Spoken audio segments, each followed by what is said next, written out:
नमस्कार मंडळी. ह्या इंटरव्ह्यू आणि आन्सरच्या सिरीजमधला आपला चौथा व्हिडिओ आहे.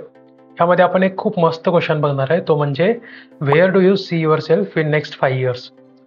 किंवा ह्याचे बरेचसे असे व्हेरिएशन्स आहेत की बाबा पुढच्या 5 वर्षामध्ये, पुढच्या 10 वर्षामध्ये, पुढच्या 3 वर्षामध्ये, otherwise what is your dream in next 5 years. म्हणजे असे बरेचसे वेगवेगळे क्वेश्चन ह्याच्यासारखेच विचारले जातात, पण सगळ्याचा आन्सर एकच द्यायचा असतं आपल्याला. तर ते आपण या व्हिडिओमध्ये बघूया. हा व्हिडिओ आपण टोटल 4 पार्ट्समध्ये डिवाइड केला आहे. पहिला आहे की ह्या क्वेश्चनच्या मागचं त्यांचं इंटेन्शन काय असतं, म्हणजे त्यांना काय जाणून घ्यायचं असतं. दुसरं आहे की आपण काय मिस्टेक करतो या क्वेश्चनचा आन्सर करताना. तिसरं आहे की एक एक्झाम्पल देईन मी की नक्की तुम्ही कसं आन्सर करू शकता. आणि चौथा आणि खूप महत्त्वाचे एक बोनस टिप देईल, ज्यामुळे तुमचं हे आन्सर खूप जास्त इफेक्टिव्ह होईल आणि तुमचं सिलेक्शन नक्की होईल. तर हा व्हिडिओ शेवटपर्यंत नक्की बघा. तर आता ह्या क्वेश्चनच्या मागचं त्यांचं इंटेन्शन काय असतं किंवा हे क्वेश्चन विचारला कशासाठी जातो. तर तुम्हाला माहिती असेल की हायरिंग करणं किंवा एखाद्या व्यक्तीला नवीन कंपनीमध्ये ॲड करणं ही खूप मोठी प्रोसेस असते. एकतर एवढे सगळे इंटरव्ह्यू घ्यायला लागते, एवढे सगळे रिझ्युमेमधनं शॉर्टलिस्ट करावं लागतं, त्यानंतर परत ट्रेनिंग द्यायला लागतं. तर त्यांना जेव्हा पण एखादा कॅन्डिडेट सिलेक्ट करायचा असतो तर त्याबद्दल खूप जास्त इन्फॉर्मेशन असणं महत्त्वाचं असतं आणि त्यानंतरच त्या कॅन्डिडेटला सिलेक्ट करत जातं. मग त्यांना काय वाटतं की जेव्हा आपण एखादा कॅन्डिडेट सिलेक्ट करतो, तो जर का चुकीचा असेल आणि तो वर्षभरातच निघून गेला तर आपण एवढे सगळे एफर्ट घेतलेले सगळे वाया जाणार आणि परत आपल्याला एखादा नवीन कॅन्डिडेट बघायला लागणार.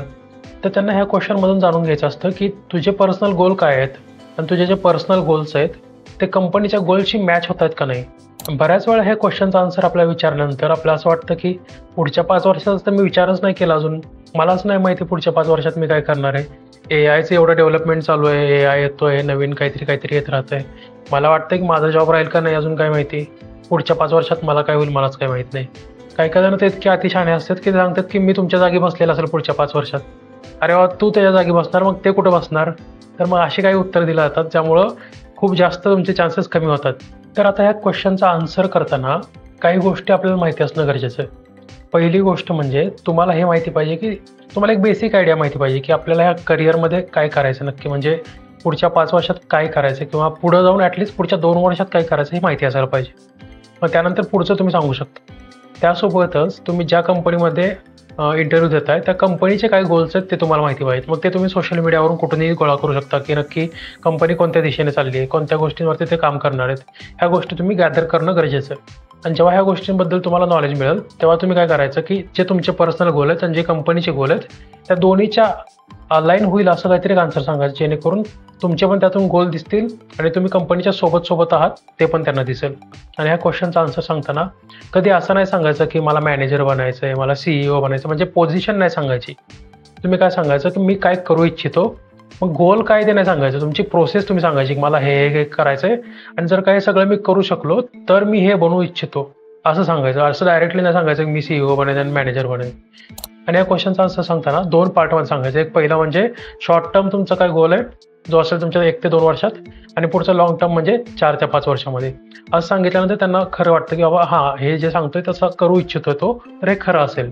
तर मी आता माझं स्वतःचं एक्झाम्पल देतो. जेव्हा मला हा क्वेश्चन विचारला होता की where do you see yourself in 5 years, so हे मी आन्सर केलं होतं. Thank you for this question, I really liked it. I have been thinking about it quite frequently that what I do want to do in this career, because I really enjoy doing technical writing, and currently I have been working towards learning more and more skills and how AI is going to impact my job, how new developments in technical writing are coming up.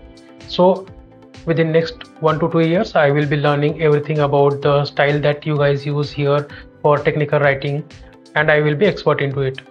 And after that, next 3 to 5 years I will be learning more about it. I will try to give my knowledge to the new guys, and also I'll try to use my leadership skills to grow into the leadership position, and that's what I plan to do in next 5 years. आता ह्या क्वेश्चनमध्ये मी काय सांगितलं की मला हा job का आवडतो आणि मला पुढच्या 1 ते 2 वर्षात काय करायचं आहे की मला तुमच्या कंपनीबद्दल अजून जास्त माहिती घ्यायची आहे, मला ह्या फील्डमध्ये एक्सपर्ट व्हायचं आहे. आणि नेक्स्ट 3 to 5 इयर्समध्ये मला हे नॉलेज घेऊन जे नवीन लोक येतील त्यांना ट्रेनिंग द्यायचं आहे, आणि जे माझ्यामध्ये लिडरशिप क्वालिटी आहेत असं सांगितलं की मला लीडर व्हायला आवडेल. मला असं नाही सांगायचं की मला लीडर व्हायचंच आहे. तर मग हे आन्सर सांगताना असं जास्त ॲम्बिशियस पण नाही सांगायचं आणि कमी ॲम्बिशियस पण नाही सांगायचं. एक बरोबर ती थिन लाईन जी आहे ना ती मॅच करायची, की बाबा बरोबर तिथं आन्सर सांगायचं. आता बोनस टिप सांगण्याच्या आधी जर का तुम्हाला अशा टाईपचे व्हिडिओ आवडत असतील तर चॅनलला सबस्क्राईब करा, कारण की मी असे तुमच्या करिअरमध्ये ग्रो होणारे किंवा तुमची पर्सनॅलिटी डेव्हलप करणारे व्हिडिओ बनवत असतो, ज्यामुळे तुम्हाला खूप साऱ्या नवीन नवीन गोष्टी शिकायला मिळतील. आणि जर का तुमचा एखादा इंटरव्ह्यू असेल ज्याच्याबद्दल तुम्हाला अजून काही डाऊट असतील तर ते मला क्वेश्चन कमेंट सेक्शनमध्ये विचारा, मी नक्की त्यांचे तुम्हाला आन्सर करेन. तर आता आपण बघूया की बोनस टिप. आता बोनस टिप हीच आहे की जेव्हा पण ह्या क्वेश्चन्स तुम्ही आन्सर करताय त्यामध्ये तुम्हाला खरं सांगणं खूप गरजेचं आहे. म्हणजे तुम्ही भले 100% खरं नसेल सांगत की बाबा तुम्हाला खरंच माहीत नाही 5 वर्षात तुम्ही काय करणार आहे, पण ॲटलिस्ट तुम्ही पुढच्या 2 ते 3 वर्षात काय सांगताय हे तरी तुम्ही सांगितलं पाहिजे. आणि कारण की जेव्हा पण तुम्ही एखाद्या क्वेश्चनचा आन्सर करताय तेव्हा इंटरव्ह्यूला किंवा HR ला तुमच्या बॉडी लँग्वेजवरून हे कळतं की तुम्ही खरं सांगताय का उगीच काहीतरी तुम्ही रट्टा मारलेला आन्सर सांगताय. तर अशा वेळी जेव्हा पण तुम्ही आन्सर सांगणार आहे तेव्हा ते खरं सांगणं खूप गरजेचं आहे. भले तुम्हाला माहिती नाही आहे की तुम्ही पुढच्या 5 वर्षात काय करणार, ते पण तुम्ही खरं सांगितलं पाहिजे की बाबा मी 5 वर्षापुढचा विचार नाही आहे केलेला, पण मला ही फील्ड खूप आवडते, मला ह्यामध्ये काम करायला आवडतं. तर मग मी विचार करतो की मी यामध्येच जॉब कंटिन्यू करेन आणि यामध्येच शिकत राहीन. पण एक्झॅक्ट मी विचार नाही केला की नक्की पुढच्या 5 वर्षात काय करेन, पण पुढच्या 2-3 वर्षात मी काय करेन ह्याचा विचार केला, ते मी तुम्हाला सांगतो. तर मग अशा पद्धतीने जर का तुम्ही खरं आन्सर सांगितलं तर तुमचे चान्सेस जास्त वाढतात. जर का तुम्ही हा व्हिडिओ बघताय याचा अर्थ असा आहे की तुम्ही इंटरव्ह्यूसाठी प्रिपरेशन करताय, तर तुमच्या प्रिपरेशनसाठी आणि तुमच्या जॉबसाठी ऑल द बेस्ट.